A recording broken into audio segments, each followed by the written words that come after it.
Bonjour et bienvenue à la classe de maths virtuelle de Madame Anne-Catherine. La leçon d'aujourd'hui est celle sur les nombres décimaux. Alors, depuis le début de l'année, on a regardé surtout des nombres entiers qui se situaient entre 0 et 1 million. Et pour regarder ces nombres-là, on les séparait en différentes valeurs de position.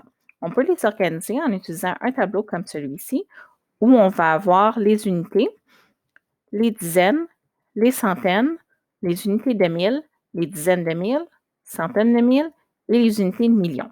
Alors, si on prend un grand nombre, comme par exemple 3 145 678, on peut mettre chacun des chiffres de ce nombre dans la bonne colonne et voir quelles sont les différentes valeurs de position. Alors, on va avoir 3 unités de millions, une centaine de mille, 4 dizaines de mille, 5 unités de mille, 6 centaines, 7 dizaines et 8 unités. Et c'est important ici de remarquer qu'on met plutôt en français des espaces entre les unités de millions et les centaines de mille et un espace entre l'unité de mille et la centaine. Et ça, c'est parce que la virgule est plutôt utilisée pour séparer les nombres entiers des fractions. En anglais, c'est le contraire. On va utiliser une virgule au lieu d'un espace et ensuite, on va mettre un point entre l'unité et les fractions. Mais puisqu'on est en français, c'est ce qu'on va utiliser, des virgules. Alors ici, j'ai mis nos valeurs de position de l'unité jusqu'à l'unité de 1000. Ensuite, pour séparer l'unité des fractions, on va mettre une virgule. Et après, ce qui est plus petit que ça, on va avoir les dixièmes, centièmes et millièmes. Alors ça, c'est 3 valeurs de position à la droite de notre virgule. Et on peut voir que j'ai mis une fraction en haut du mot. Et ça, c'est parce que quand on parle de nombres décimaux, déci, ça vient du terme qui veut dire 10. Alors, on regarde les nombres fractionnaires ou les fractions qui ont comme dénominateur un multiple de 10. Alors, 10, 100, 1000. En sixième année, on va s'arrêter à 1000. Alors, on peut avoir un nombre comme 45 et 678 millièmes. Alors, on remarque que je n'ai pas dit 45,678. Ça, ce n'est pas la notation correcte quand on parle du mot. On veut vraiment utiliser le mot « et » quand on arrive à la virgule. On peut mettre chacun de ces chiffres ici, encore une fois, dans la valeur de position et on peut voir qu'on a 4 dizaines, 5 unités, 6 dixièmes, 7 centièmes et 8 millièmes. Parce qu'on va jusqu'à la colonne des millièmes, on va nommer tous les nombres qui sont après la virgule. Alors ici, on a 6, 7, 8, alors 678, et on va le mettre dans la catégorie des millièmes. Si on a un nombre plus petit, comme par exemple celui-ci, on peut voir qu'on a seulement un chiffre après la virgule. On peut le mettre dans notre tableau et on a 6 dixièmes. Alors, on peut mettre ça dans une fraction comme quand on faisait les fractions. Alors, 6 avec le dénominateur 10 et en mots, on aurait 6 dixièmes. Ça serait permis de rajouter des zéros qui n'ont aucun impact sur la valeur du terme à la droite du 6. Alors, je pourrais mettre un 0 dans la colonne des centièmes et des millièmes et ça n'impacterait pas la valeur de mon nombre. On peut voir des exemples comme ça. Par exemple, quand on va magasiner, on pourrait avoir une étiquette pour un chandail ou toute autre marchandise qui dirait 20 et ça serait la même valeur qui est due que si on avait 2 zéros après la virgule. Alors, si on avait un nombre fractionnaire qui avait 20 entiers et 0 centième, c'est juste pas nécessaire de mettre le 0 centième à chaque fois parce qu'on n'en rajoute pas. Et ici, on parle de centième parce qu'au Canada, quand on parle de notre système monétaire, nos dollars et nos sous, ça prend 100 sous pour avoir un dollar. On pourrait avoir la même chose si on avait 20 et 70 sous. Ça serait très rare, mais le 0 à la position des centièmes ici n'a pas d'impact sur la valeur, alors on pourrait l'enlever. C'est très rare qu'on va voir ceci, par exemple, mais c'est important de savoir que c'est seulement le 0 à la toute fin qui pourrait changer. On ne peut pas rajouter un 0 comme par exemple entre la virgule et le 7, parce que ici, la valeur qui serait à remettre serait 20 et 7 sous. Et ça, ce n'est pas la même valeur, ce n'est pas une fraction ou un nombre décimal qui est équivalent. Alors, on ne peut pas faire ça.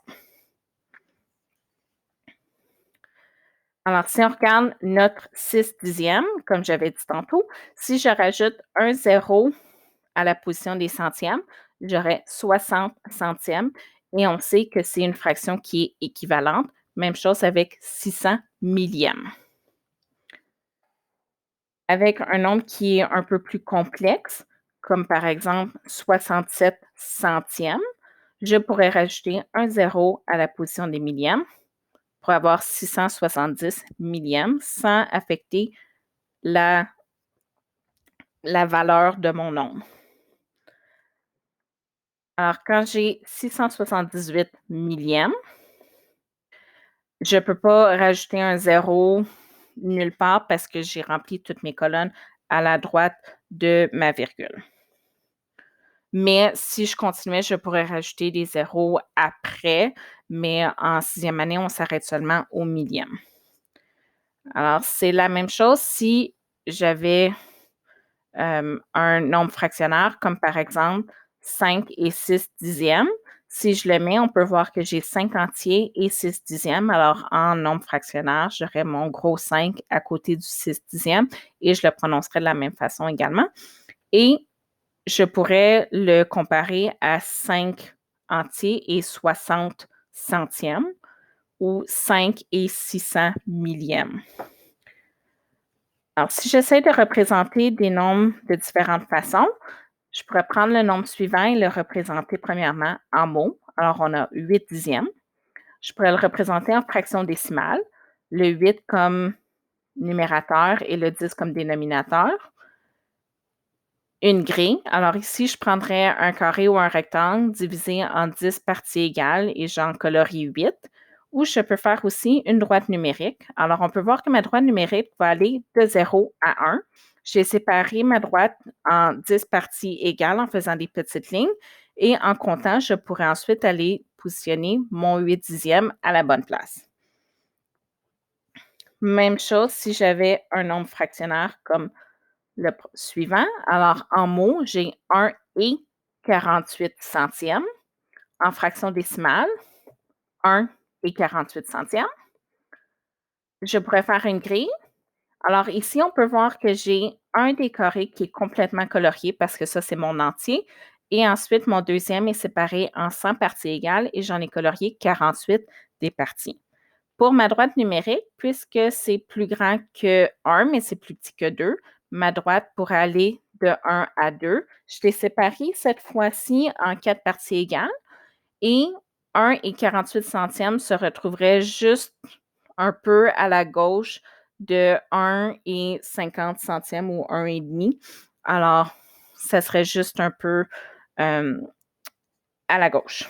Alors, si je veux transformer une fraction en nombre décimal, et c'est une fraction qui n'a pas comme dénominateur un nombre qui est un multiple de 10, alors on va faire comme on a fait avec les pourcentages. Alors, on pourrait prendre le numérateur et le diviser par le dénominateur. Alors, si j'ai 4 treizièmes, je pourrais faire 4 divisé par 13 et le nombre était vraiment très long. Alors, moi, je l'ai arrondi à 308 millièmes. Alors, comment est-ce qu'on fait pour arrondir les nombres décimaux? Alors, souvent, on va nous demander d'arrondir les nombres décimaux à une valeur de position qu'on donne. Alors, en disant soit les dixièmes, centièmes ou millièmes, ou on va dire à un certain nombre de chiffres après la virgule. Alors, si on prend le nombre suivant comme exemple, alors si je te demande d'arrondir 526 millièmes au centième près ou arrondir à 2 chiffres après la virgule, je pourrais aller mettre mon nombre décimal dans mon tableau. Ensuite, je vais regarder la position à laquelle je dois arrondir. Alors ici, on arrondit au centième près et je dois regarder le nombre qui se situe, ou le chiffre plutôt qui se situe à la droite. Et je me demande, est-ce que le chiffre qui est à la droite est plus petit que 5 ou plus grand que 5? Ici, 6 est plus grand que 5, Donc, mon 2 va changer, il va aller plus haut et 526 millièmes va devenir 53 centièmes. Alors, le 2 est devenu un 3 parce qu'on a arrondi vers le haut. Si j'avais à arrondir au dixième près, je ferais la même chose. Je mettrais mon nombre dans mon tableau, mais là, je veux arrondir à un chiffre après la virgule. Alors, je regarde où est-ce que je veux arrondir. Ici, je veux arrondir au dixième et je dois regarder le chiffre qui se situe à la droite. Alors ici, c'est le 2. Est-ce que le 2 est plus petit ou plus grand que 5? Le 2 est plus petit, ce qui veut dire que mon 5 ne va pas changer. Alors, 526 millièmes va devenir 5 dixièmes. Je pourrais arrondir également à l'unité près. Alors ça veut dire que je ne veux pas avoir aucun chiffre après la virgule. Je remets mon nombre dans mon tableau. Je cherche à arrondir à l'unité près. Donc, je regarde le chiffre qui est à la droite, qui est à la position des dixièmes. Est-ce que c'est plus petit ou plus grand que 5? Ici, le 5, c'est exactement ça qu'on a. Quand on a exactement 5, on va monter comme quand c'est plus grand que 5.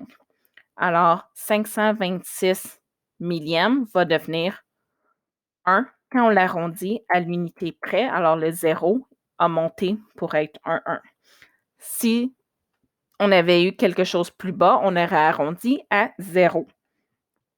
Maintenant, c'est ton tour. Je te demande de compléter les exercices qui t'ont été envoyés et de te pratiquer à représenter, comparer et arrondir les nombres décimaux. Si tu as des questions, tu peux les écrire sous cette vidéo, m'écrire un courriel ou attendre à notre rencontre pour avoir des précisions. Au revoir et à bientôt!